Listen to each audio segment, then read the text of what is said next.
La culture populaire représente souvent les Gaulois et les Celtes en général comme des barbares et des sauvages.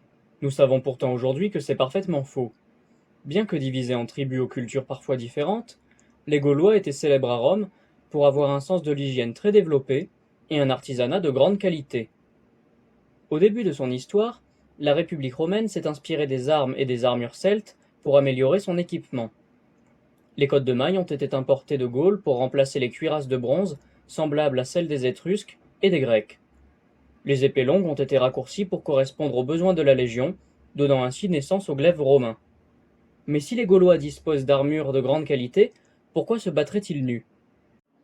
Tout d'abord, il faut rappeler que tous les guerriers n'avaient pas les moyens de se payer une cotte de mailles. Les Romains ont progressivement uniformisé l'armée, mais pas les tribus gauloises. Seuls les riches peuvent donc se payer un équipement de qualité. Les nobles peuvent donc se battre à cheval avec une armure, mais les pauvres doivent souvent se contenter du strict minimum. Lorsqu'on se bat sans armure, les vêtements civils n'offrent presque aucune protection. De plus, un tissu souillé peut infecter une plaie et causer une gangrène. Se battre nu est donc parfaitement rationnel lorsqu'on ne peut pas se payer une armure.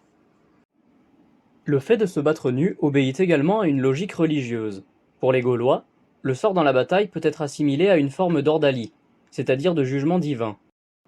D'autres croient en la réincarnation et se jettent dans la bataille sans craindre la mort. Enfin, la taille moyenne d'un Celte était d'un peu moins d'1,75 m, contre 1,65 m chez les Romains. Le fait de voir des colosses chargés nus sans craindre la mort pouvait avoir un impact psychologique très important et pousser des soldats à la fuite. Cependant, il faut préciser que la coutume de se battre nu était en perte de vitesse à l'époque de César. Elle était plus fréquente lors de l'invasion de l'Italie par Brennos et les Sénons. Le progrès des armes à distance et de la tactique militaire organisée contraint les Gaulois à porter plus souvent des armures. Même un guerrier ne craignant pas la mort préfère maximiser ses chances de survie s'il en a la possibilité. Pour résumer, les Gaulois se battaient parfois nus, mais ce n'était ni systématique, ni lié à un retard technologique ou civilisationnel.